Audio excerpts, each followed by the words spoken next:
Bueno, hermano, abra usted, por favor, la palabra de Dios en primera de Samuel, capítulo 12. Hay momentos en la palabra de Dios que usted va a encontrar discursos maravillosos de parte de Dios que son utilizados por grandes predicadores. En este caso, hay momentos que nosotros tenemos que parar a meditar en cómo predicaron ellos, qué palabra pudieron utilizar para comunicarse con el pueblo. Y siempre voy buscando tales ejemplos porque un buen predicador imita a lo que está en la palabra de Dios. Y si usted busca, no vaya allí, pero se lo voy a comentar. Si usted busca Hechos de los Apóstoles, capítulo 2, se va a encontrar el discurso de Pedro en el día de Pentecostés.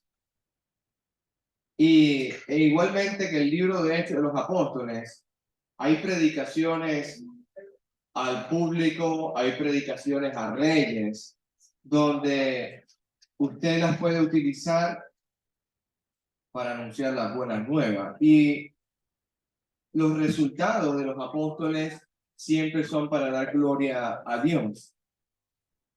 Igualmente que el discurso del apóstol Pedro, el segundo discurso que dio en Hechos en el pórtico de Salomón, cuando pasaba por allí empezó a hablar de Dios. Y las conversiones de la iglesia primitiva, primero 3.000, luego como 5.000 fueron convertidos. Y si usted ve también en el Hecho de los Apóstoles, va a encontrar al apóstol Pablo hablando ante Festo, ante Agripa, grandes y maravillosos discursos y predicaciones. Igualmente Pablo en Atenas, también usted lo puede ver ahí. Digo todo esto porque en el Antiguo Testamento también hay discursos al pueblo. Y vamos a ver uno en particular que es Primera de Samuel, capítulo 12. La situación en el pueblo de Israel es realmente compleja, amado hermano. La situación que está sufriendo Israel por causa de este mundo. Se están dejando llevar por las culturas y por su entorno. Están viendo cómo los gobernantes de este mundo están llevando a los ciudadanos y ellos desean lo mismo. Ellos quieren que les gobierne alguien terrenal. Y casualmente el día de hoy hay elecciones presidenciales en el país de España y el pueblo se ha dispuesto a votar. El pueblo español salió esta mañana o va a salir al mediodía o por la tarde a dar su voto a elegir a un candidato terrenal, y es bueno que nosotros como iglesia oremos a Dios para que Él tome el control y nos ponga el mejor gobernante para todos nosotros. Que Dios esté en nuestras poderosas manos y nuestras oraciones para que este país fluya y vaya bien, sobre todo para todos los emigrantes. Digo todo esto, hermano, porque el pueblo solicita y pide un nuevo rey. Capítulo 12, verso 1, dijo Samuel a todo Israel: he aquí, yo he oído vuestra voz en todo cuanto habéis dicho, y os he puesto por rey. Y os he puesto rey. Ahora pues, he aquí, vuestro rey va delante de vosotros, y yo soy ya viejo, lleno de canas, pero mis hijos están con vosotros, y yo he andado delante de vosotros desde mi juventud hasta este día. Verso 3. Aquí estoy, atestiguad contra mí, delante de Jehová, y delante de su ungido, si he tomado un buey de alguno, si he tomado el asno de alguno, si he calumniado a alguien, si he agraviado a alguno, o si de alguien he tomado cohecho para cegar mis ojos con él, y yo lo restituiré. Hermano, el corazón de Samuel. Iba Jesucristo caminando y vio a un hombre recaudando impuestos. ¿Cómo se llama ese hombre? ¿Se acuerda usted? Amén. Ven y sigue. La reputación de Mateo, ¿cómo era? ¿Usted se acuerda? Inclusive la escuela dominicana ha dado estas clases. ¿Cómo era la reputación de un recaudador de impuestos? Era mala. Era visto mal, porque el pueblo nunca quiere pagar impuestos, y mucho menos a alguien pagano como el Imperio de Roma, que se subyuga, se impone sobre el pueblo. Pero ¿a dónde voy? Mateo, cuando fue señalado, al igual que aquel hombre que se sube en una mata de sicomoro, ¿te acuerdas cómo se llamaba ese hombre? ¿Qué era Zaqueo? También recaudador de impuestos. Eran mal vistos. Pero ellos dos tienen en común algo con Samuel. Si yo en algo le he robado a ustedes, ¿se los voy a devolver qué? Cuadruplicado, hermano. Y Samuel está diciendo, si yo he robado a alguien, si le he quitado a alguno, he agravado a alguien, le he quitado el buey, he tomado el asno, y aquí está Dios delante de mí. ¿Y quién estaba delante de Mateo y de Zaqueo? En este caso, cuando dijeron, se lo devolveré cuadruplicado. ¿Quién era el testigo allí? Jesucristo. Hay una similitud entre el discurso de Samuel y lo que aconteció en el Nuevo Testamento. ¿Y a dónde quiero ir, hermanito y hermana? Que hay reyes en la palabra de Dios que fueron utilizados para guiar este mundo. Pero vamos a descubrir quién es el verdadero rey, y yo sé que usted lo está pensando. El verso 4, mira lo que responde la multitud, primera de Samuel, capítulo 12, versículo 4. Entonces dijeron, nunca nos ha calumniado, ni agraviado, ni has tomado algo en mano de ningún hombre. Y él les dijo, Samuel está diciendo en el verso 5, Jehová es testigo contra vosotros. Hermano, usted sabe lo que significa cuando Dios es testigo de algo y todo lo que hable la palabra de Dios es contra nosotros.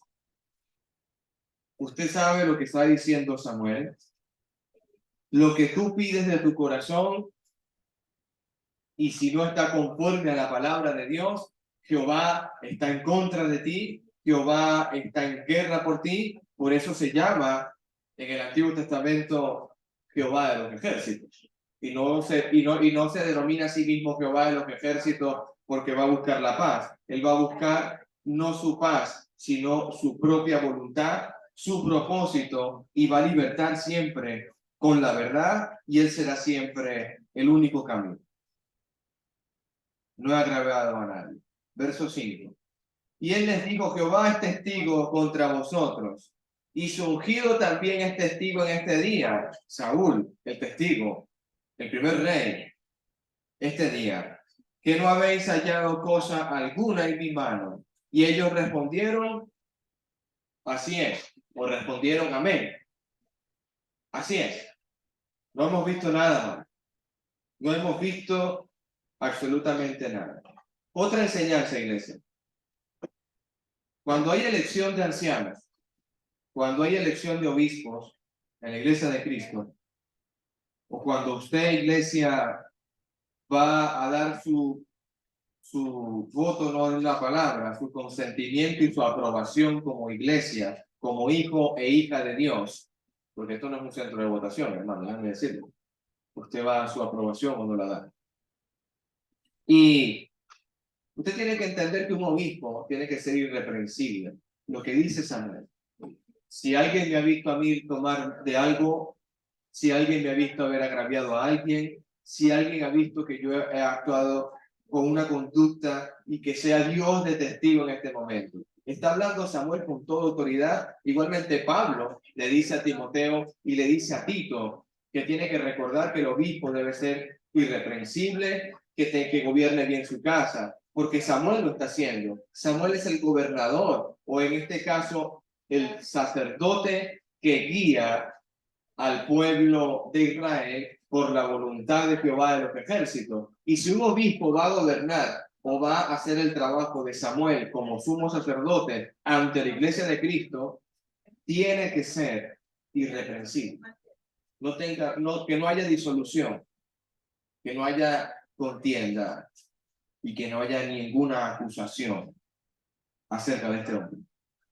Por eso es que los requisitos son primordiales, porque para poder hablar en el nombre de Dios, nosotros tenemos que tener una base firme y dar nuestras vidas primeramente en sacrificio mismo, antes que todos los hombres. Verso 6 dijo Samuel. Entonces Samuel dijo al pueblo: Jehová, que designó a Moisés y a Aarón y sacó a vuestros padres de la tierra de Egipto, es, ¿qué dice, hermano?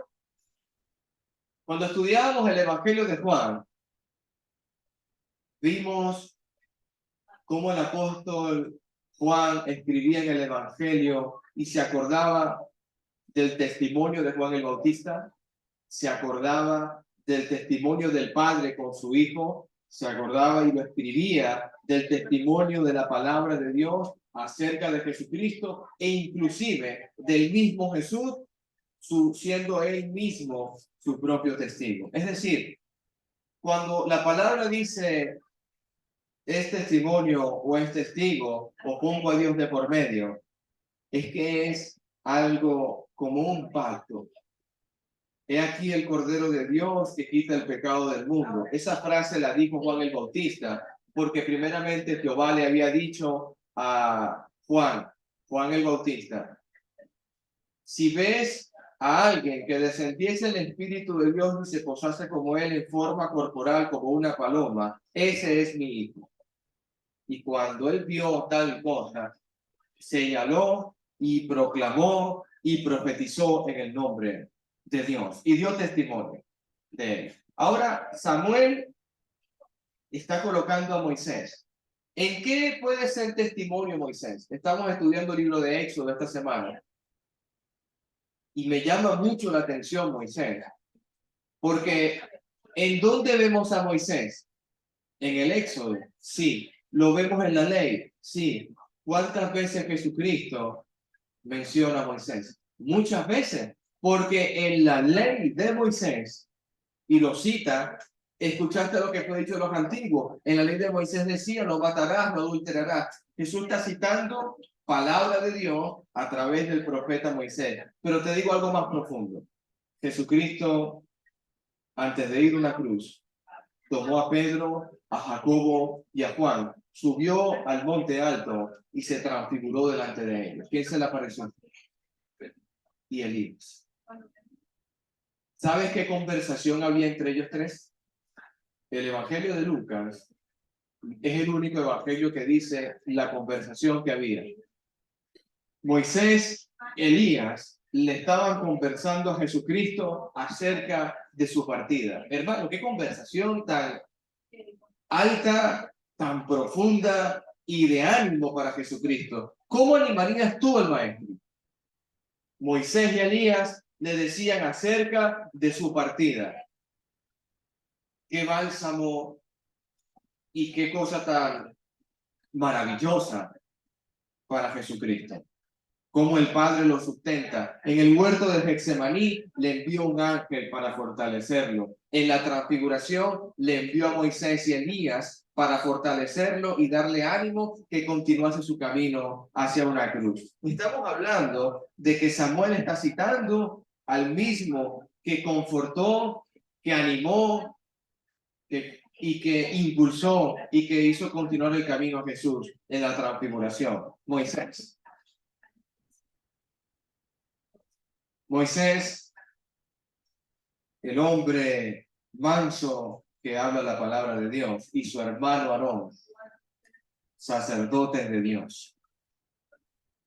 El pueblo está escuchando lo que designó Moisés y Aarón, y sacó vuestros padres de la tierra de Egipto, es testigo, porque Dios no es un Dios de muertos, le está diciendo Samuel, Dios es un Dios de vivo. Cuando usted lee la palabra de Dios, como dijo Esteban, Hechos de los Apóstoles, porque el Dios de Abraham, el Dios de Jacob, el Dios de Isaac, son Dios, es un Dios de personas vivas, es un Dios de personas que están allí. ¿Cómo lo sabemos? Porque en el Nuevo Testamento han aparecido tales hombres. En ejemplo, Moisés. Verso 7. Ahora pues, aguardad y contenderé con vosotros delante de Jehová acerca de todos los hechos de salvación que Jehová ha hecho con vosotros y con vuestros padres. ¿Qué le parece a usted, hermanito, la palabra contenderé? Hermanita Grace, su versión es distinta, por favor. Verso 7. Ahora les pido que me escuchen con atención, porque les voy a relatar lo que el Señor ha hecho para librarlos a ustedes y a sus padres de todos los peligros. Amén. No entienda usted la palabra contender como que Samuel le va a decir algo a Dios. Samuel es un profeta, escucha palabra de Dios y la transmite al pueblo. Inclusive, de capítulos anteriores, Samuel está llorando, Samuel está angustiado y Dios le ordena a Samuel, ya no llores más, dales al rey Saúl porque ellos te han pedido rey. Y él tuvo que enjuagar sus lágrimas y hacer la voluntad de Dios. Ahora yo les voy a decir a ustedes lo que Dios me está diciendo que les diga. Voy a contender, voy a anunciar este mensaje de parte de Dios. Es un mensaje de salvación.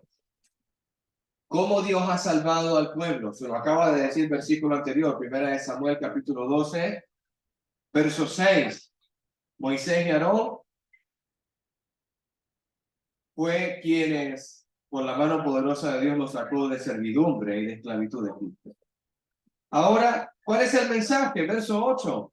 Cuando Jacob hubo entrado en Egipto y vuestros padres clamaron a Jehová, Jehová envió a Moisés y a Aarón, los cuales sacaron a vuestros padres de Egipto y los hicieron habitar en este lugar. Y olvidaron a Jehová su Dios, y él los vendió en manos de Sisara, jefe del ejército de Azor, y en manos de los filisteos, y en manos del rey de Moab, los cuales le hicieron guerra. Hermano, ¿qué hizo el pueblo cuando Moisés subió al monte Sinaí a buscar la ley de Dios? ¿Qué hicieron el pueblo? Hicieron un becerro de oro. Hermano, cuando usted ve el reino dividido, después que parte el hijo de David, Salomón, después que parte y queda Roboam, y queda Roboam en el sur y queda Jeroboam en el norte.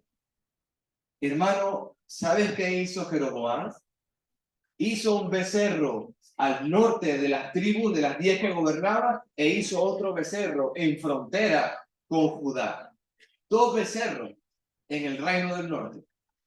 Estamos hablando que la perversidad, la idolatría, lamentablemente, hasta el momento del reino dividido, seguimos viéndolo. Y aquí solamente está empezando el primer reinado. Dice la palabra, ellos clamaron a Dios y dijeron, hemos pecado porque hemos dejado a Jehová y hemos servido a Baales y a Dios. Líbranos pues ahora de la mano de nuestros enemigos y te sirvamos. Entonces Jehová envió a Jerobal, a Barak, a Jefté y a Samuel, y os libró de mano de vuestros enemigos alrededor y habitaréis seguros. Hermano, uno de los que hizo la voluntad de Jehová para el rescate de Israel fue Samuel. Samuel estaba encargado del ministerio de nada más de guiar a todo el pueblo de Israel. Y él, por decirlo así, era el que tomaba las decisiones por Dios. Dios le encomendaba, Samuel ordenaba. Dios estaba diciéndole a Samuel, dile al pueblo, y Samuel ejecutaba. Una mano fiel, verdadera. Cuando Dios nos ordena hacer algo, ¿Cuánto nos acercamos a Samuel? Ahí es donde yo quiero llegar. Porque toda la palabra de Dios dicha a Samuel, Samuel la ejecutaba. Toda la palabra de Dios dicha a Saúl, Saúl la ejecutaba. ¿Usted qué piensa de Saúl? Toda la palabra de Dios dicha a Saúl, Saúl la llevó por obra. Samuel sí, hermano. Dice el 12, y habiendo visto que Nahar, rey de los hijos de Amón, venían contra vosotros, me dijisteis, no, sino que ha de reinar sobre nosotros un rey, siendo así que Jehová vuestro Dios, ¿qué era, hermano? Como dice la escritura en el verso 12, Jehová vuestro Dios era el rey. A veces nos podemos comportar como el pueblo de Israel. Sabemos que Dios está en lo alto, respetamos su ley, pero queremos que nos gobierne un rey terrenal. Israel, hermano, yo te pregunto, ¿estaban circuncidando a los niños el octavo día? ¿Sí o no? Algo muy fácil de ver, sí lo estaban haciendo. ¿Estaban participando de la Pascua? Sí, participaban de la Pascua. ¿Estaban guardando los estatutos y la ley de Moisés y de Aarón dada por Dios? Sí. Pero ellos le dijeron en el 12, no queremos que tú vayas a luchar con nosotros, Samuel. Quiere que reine sobre nosotros un rey terrenal. Siendo así que Jehová vuestro Dios será vuestro rey. Verso 13. Ahora, pues, he aquí el rey que has elegido, el cual pedisteis, ya veis que Jehová ha puesto rey sobre vosotros. Verso 14. Si temieres a Jehová y le sirvieres y oyeres hoy su voz, y no fueres rebeldes a su palabra de Jehová, y si tanto vosotros como el rey que reina sobre vosotros seréis a Jehová por Dios, seréis a Jehová vuestro Dios, haréis el bien, haréis el bien. La palabra de Dios nos da a elegir si hacer la voluntad de Él o no hacerla. Estamos en el libro Primera de Samuel, capítulo 2. Estamos viendo el discurso de Samuel al pueblo de Israel en el momento que el pueblo le dijo, danos un rey porque no queremos más que nos gobierne nuestro rey Jehová. Versículo 12, no queremos que nos reine, dice, no, sino que ha de reinar sobre nosotros un rey, primera de Samuel 12:12, sobre nosotros un rey, siendo así que Jehová vuestro Dios era vuestro rey. Ahora, cuando la palabra de Dios me dice a mí, si temieres a Dios y le sirves y oyes su voz y no eres rebelde. Hay 4 cosas por lo menos que hay que sacar de este texto. ¿Qué es el temor de Dios? Y les pregunto a ustedes, pues estamos en estudio bíblico. El principio de la sabiduría, dice Eclesiastés, como lo leía mi hermano el día jueves en casa de oración y alabanza, el fin del discurso, teme a Dios y guarda su maldad, porque ese es el todo del hombre. Y yo pregunto, ¿qué es temer a Dios? Si temieres a Jehová, el temer a Dios no es tenerle miedo. El temer a Dios no es esconderme de Dios. El temer a Dios no es tratar de que los hermanos en la fe no me vean lo que yo hago encubiertamente. No, eso no se trata de temor a Dios. El temor a Dios es que conozco su palabra, sé su voluntad y sus propósitos para mi vida, y yo me propongo en ejecutarla. Fíjate, por eso es la segunda acción de Samuel, y le sirvieres. Si tú tienes el temor de Dios, el conocimiento y los mandamientos y su voluntad para tu vida, empieza a trabajar ahí. Empieza a servir a Dios. Empieza a servir. ¿Qué significa la palabra servir, hermano? Porque hay que ir definiendo. Ya sabemos que el temor a Dios, conocimiento de Dios. Y si usted no conoce a Dios, hermano, le pregunto a usted, ¿El que no conoce a Dios puede temer a Dios? Interesante, ¿no? El que no guarda los mandamientos porque no, desconoce los mandamientos por ignorancia de la Escritura, ¿puede hacer la voluntad de Dios? No la va a hacer. No es posible hacer la voluntad de Dios si no la conozco. ¿Cómo agrado yo a mi esposa si no la conozco? ¿Cómo los hijos agradan a sus padres si sus padres están ausentes? Si no hay un padre o una madre criando un hijo, ¿cómo el hijo es obediente a sus padres? En ausencia de padres, no hay obediencia ni temor a padres. ¿Cómo una familia cristiana puede funcionar correctamente cuando el padre no cumple su rol, cuando la madre quiere cumplir el rol de madre, de padre, de sustento y de hogar? ¿Cómo cree usted que un hogar funciona de esa manera? Muchas cosas que meditar en este tema. Si temieres a Dios y sirvieras, ya con el conocimiento de Dios voy a servirle. ¿Qué servicio le hago yo a Dios? No, yo solamente doy predicación. Eso es un servicio a Dios. ¿Y usted no ordena la silla, hermano Alejandro? Bueno, no, a mí no me gusta ordenar la silla. ¿Usted va a limpiar? No, yo no limpio. Yo no hago nada sino la predicación. ¿Queremos un servicio de qué tipo? Porque ahí es cuando yo me pongo a meditar en Jesucristo, cómo nos sirvió a nosotros. Jesucristo, siendo Rey de Reyes, se quitó la corona, se despojó a sí mismo. Estoy pensando en Isaías 53. ¿Se hizo rey? No, se hizo pobre y habitó con nosotros. Y aún más, mira hasta dónde sirve Jesucristo, siendo el Rey de Reyes y Señor de Señores. Tomó una toalla, un cántaro de agua y le lavó los pies a los discípulos. Hermano, ¿usted le han lavado los pies? Yo pregunto. Bueno, yo el sábado acompañé a mi esposa a una pedicura y le lavaron los pies. Y la mujer le dedicó un tiempo especial con diferentes sales, con diferentes exfoliantes, y me llamó mucho la atención. Y yo estaba pensando en mi Señor Jesús, dedicándole tiempo no a uno, a 12 personas en una mesa.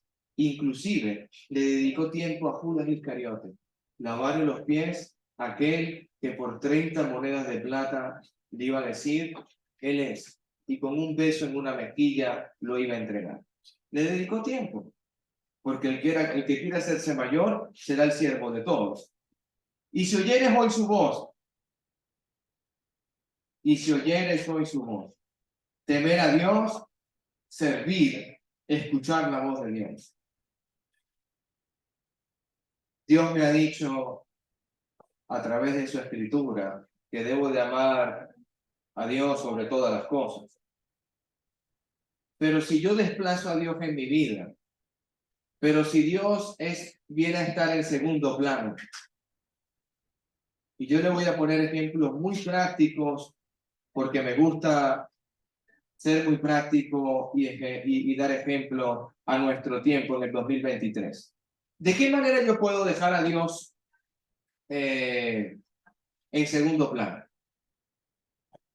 Por ejemplo, te levantas muy de mañana y quizás tenías un poco de sueño, te tienes que parar a las 7, pero tienes un poco de sueño, te paras a las 7:30. Y ese momento, como vas tan rápido, te haces el café apresuradamente. Me estoy describiendo, hermano, ¿eh? Me hago el café apresuradamente, bajo muy rápido a la camioneta porque cargo la herramienta, porque me voy, porque llego a la Nacional 2, porque me pilla el atasco, porque me reúno con mi jefe, y así pasa el tiempo. ¿Y sabe qué no dice, hermano? No le dediqué tiempo a Dios en oración. Cuando yo me levanto tarde, yo tengo este problema. Cuando yo me levanto tarde, dejo a Dios en un segundo plano. ¿Cómo cree usted que empieza el día sin darle gracias y gloria a Dios? ¿Cómo cree usted que un hombre y una mujer de Dios empieza su pie derecho no orando a Dios? Por ejemplo, ¿qué otra cosa puede ser que suplanto a Dios?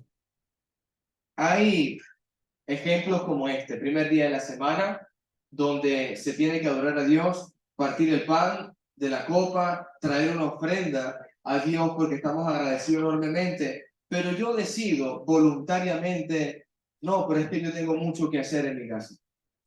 Es que tengo acumulada la ropa, hermano y hermana. Lo que pasa es que no tengo tiempo de hacerlo, sino el domingo en la mañana de 10:40 a 1:30. Ese es el momento que voy a escoger yo para lavar la ropa. Dejamos a Dios en segundo plano. Eso es un ejemplo de los quehaceres del hogar, es un ejemplo de lo que me ocurre en mi vida y quizás soy rebelde. Si oyeres hoy su voz y no fueras rebelde, estoy en el verso 14, a la palabra de Jehová. Si tanto vosotros como el rey que reina sobre vosotros, seréis a Jehová, servís a Jehová vuestro Dios, haréis bien. El profeta Samuel te ha dicho lo que quiere Dios que hagas en tu vida. ¿Tú quieres hacer bien en tu vida para Dios? Teme a Dios, sírvele y oye su voz. Y no seas rebelde. No seas rebelde. ¿Qué es rebeldía, hermano? ¿Alguien ha tenido un momento con su hijo rebelde o su hija rebelde? ¿Alguien ha pasado por esos momentos que no son agradables?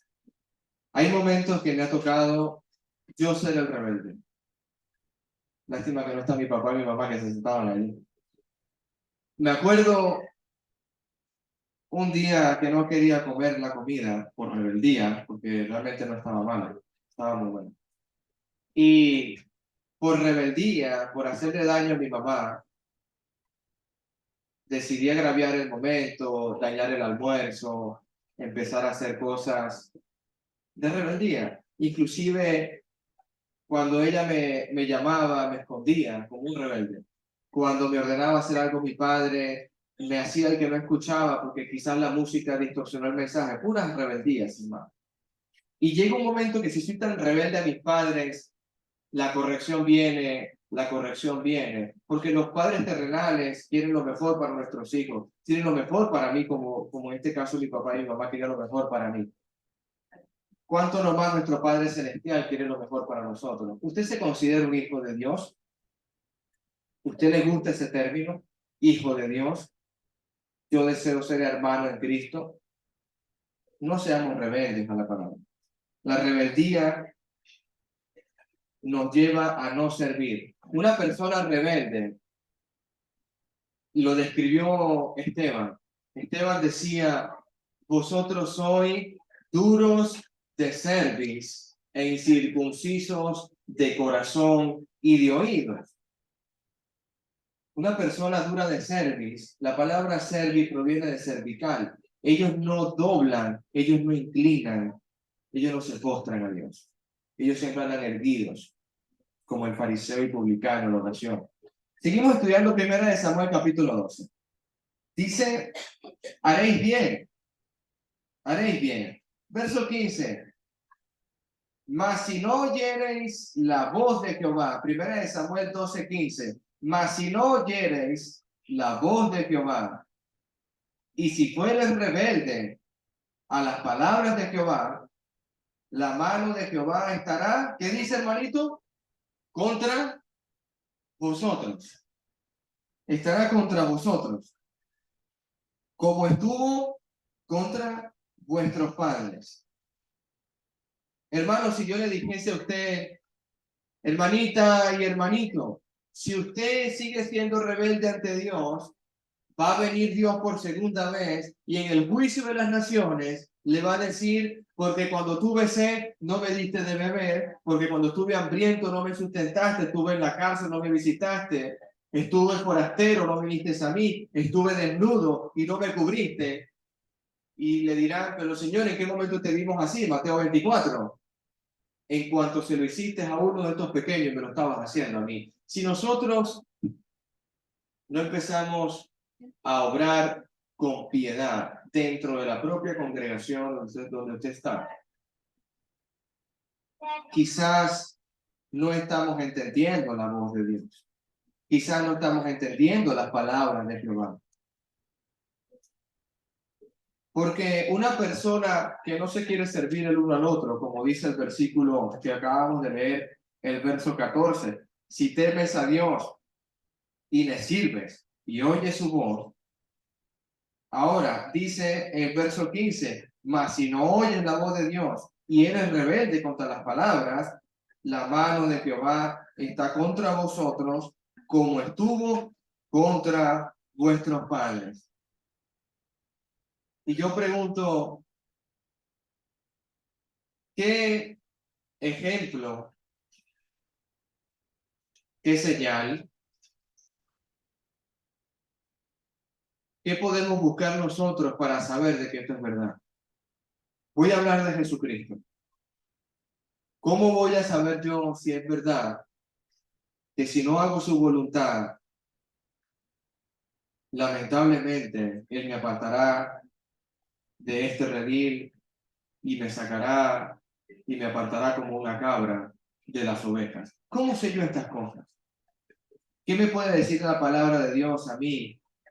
El Evangelio de Juan, en el capítulo 1, si usted lo lee, ahí dice, y la luz del mundo vino a esta tierra y vino a los suyos, al pueblo judío de Israel, y los suyos no lo recibieron.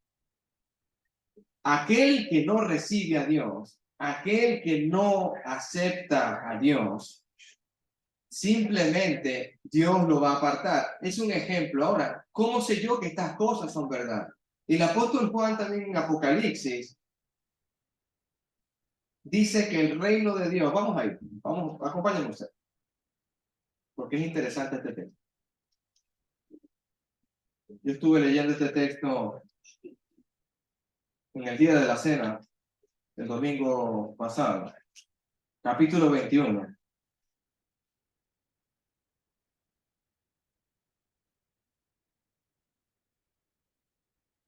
Capítulo 21 de Apocalipsis, versículo 7. ¿Cómo sé yo que Dios me va a decir a mí, ven al cielo? O me va a decir a mí, no, pues no vas a venir porque no has hecho mi voluntad. El que venciere, Apocalipsis 21, 7, el que venciere heredará todas las cosas, y yo seré su Dios, y él será mi hijo. ¿Qué cosas va a heredar? Apocalipsis 21, 1. Y un cielo nuevo y una tierra nueva. Porque el primer cielo y la primera tierra pasaron. Esta tierra va a pasar, hermano. Y el mar ya no existía más. Versículo 2. Y yo, Juan, el apóstol Juan, vi la santa ciudad, la nueva Jerusalén, descender del cielo, dispuesta como una esposa ataviada para su marido. Versículo 7, el que venciere heredará todas las cosas, y yo seré su Dios, y él será mi hijo. ¿Qué más vamos a heredar aparte de una tierra nueva? Hermano, lea usted conmigo versículo 3. Y oí una voz del cielo que decía, he aquí el tabernáculo de Dios con los hombres, y él morará con ellos, y ellos serán su pueblo, y Dios mismo estará con ellos como su Dios. Él los gobernará. Ya no estará aquí el hermano Alejandro predicando. No. Ya no estará Jorge, ni Roberto, ni Julio, ni David, ni ninguno de nosotros. No. Estará Jesucristo. Estará el Padre hablándonos a nosotros mismos. ¿Y sabe qué? Verso 4. Yo meditaba días pasados, Roy, en Lorena, y meditaba en el verso 4. Enjugará Dios toda lágrima de los ojos de ellos, y no habrá más muerte, ni habrá más llanto, ni clamor, ni dolor, porque las primeras cosas pasaron. Ya Lorena cumplió un año de fallecida, y yo pensaba en ella, y medité un poco en la escritura, y le pedí a Dios en oración que consolara mi corazón y el de tu familia. Realmente para mí Es un privilegio estar aquí al frente para decirte esto a ti, ¿verdad? Y Dios me enjuagará toda lágrima. Y yo leía en el versículo 7, y yo seré su Dios, y él será mi hijo, y heredaré todas estas cosas. Mis lágrimas las enjuaga mi Señor Jesús. ¿Cómo te sentirías tú que pase tu mano el Señor por tu rostro y te consuele y te diga, no pasa nada, ya todo ha pasado, ven conmigo, ya no hay más llanto, ya no hay más clamor ni dolor, porque todo ha pasado? ¿Por qué estoy hablando de esto, hermano? Porque Samuel le está diciendo a ellos, ustedes están rechazando a Dios. Y el que estaba sentado, verso 5 de Apocalipsis, en el trono dijo, he aquí, yo hago nueva todas las cosas, y me dijo, escribe, porque estas palabras son fieles y verdaderas. Y me dijo, hecho está. Las moradas eternas, hecho está. Yo seré vuestra luz, eso está hecho. Yo enjuagaré sus lágrimas, eso está hecho. Yo seré su Dios, eso está hecho, Juan. Diles ya. Es más, Juan, dile a ellos que yo soy el alfa y la omega. Yo estuve en el principio de la creación y estaré en el final de la creación. El final de esta tierra, porque yo les voy a dar a ustedes una tierra nueva. ¿Qué señal tengo que ver yo para saber que esto es verdad? ¿Qué señal tenía que ver el pueblo de Israel para saber que las palabras de Samuel eran realidad? Yo soy el principio y el fin. Al que tuviere sed, al que tuviere sed. La samaritana, Juan capítulo 5, Señor, dame de esa agua, para que no tenga yo que venir a este pozo y sacarla. Señor, dame de esa agua. Al que tuviere sed, ¿usted tiene sed de Dios? Todo el que beba agua de este mundo volverá a tener sed. Usted lo sabe. Todo el mundo que beba agua en este mundo, todas las personas que tienen que tomar agua en este mundo, vuelven a tener sed, hermano. Pero el agua que Jesús nos está ofreciendo salta para la vida eterna. Juan capítulo 5. Sigo leyendo Apocalipsis. Le daré gratuitamente de la fuente del agua de la vida. Hermano, ¿te acuerdas lo que había en el huerto? Había el árbol de la ciencia del bien y del mal, donde a Adán y Eva se le dijo explícitamente, no comerás para que no sepas lo que es el discernimiento del bien y del mal, porque vas a morir. Y había otro árbol, hermano. Si usted lee el contexto, si usted lee todo el capítulo, se puede dar cuenta que no solamente estaba ese árbol especial, había otro más. El árbol de la vida. ¿Y sabes qué hizo Dios? Cuando ellos pecaron, los sacó del huerto porque Dios dijo, no vaya a ser que extiendan su mano y también vayan a comer del árbol de la vida. Los expulsó del huerto, puso una espada que hacía custodiaba ese árbol de la vida. Si usted lo lee, es algo muy espiritual, muy de Dios. Pero Dios está diciendo en el pasaje que nos va a dar del agua de la vida, de ese huerto, nos va a dar de ese huerto espiritual. Al que venciere, heredará todas las cosas, y yo seré su Dios, y él será mi hijo. Versículo 8, hermano, lamentablemente hay una exhortación.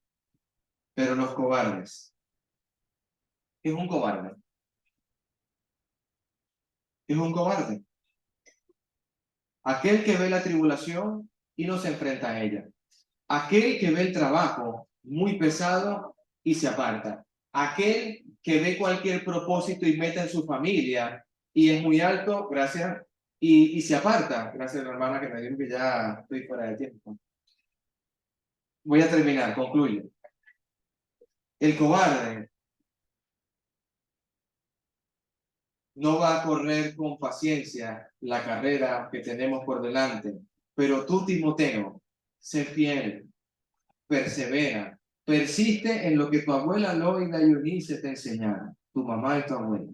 No te dejes llevar por fábulas artificiosas ni doctrinas de demonios ni de hombres. Tú, Timoteo, sé fiel hasta la muerte y Dios te dará la corona de vida. Dios le está diciendo a Pablo que le diga a Timoteo que no sea un cobarde. No eres cobarde. Los incrédulos. Tomás, mete las manos, mete tu dedo.